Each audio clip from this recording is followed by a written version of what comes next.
basahin po muna namin ang salita po ng Panginoon mula po sa Isaiah 9, verse 6.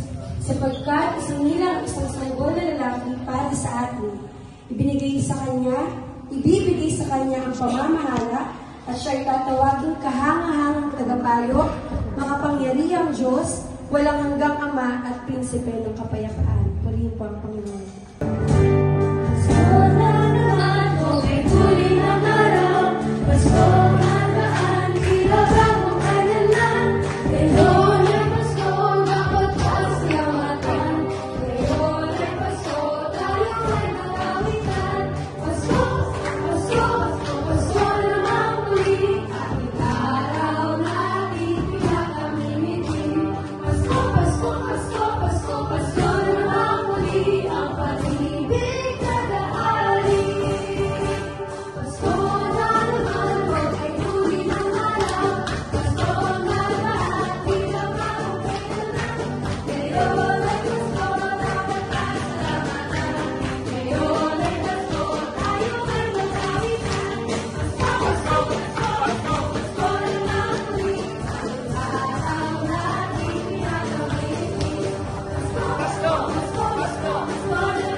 Make sure to like and subscribe and turn on the notification bell for more videos.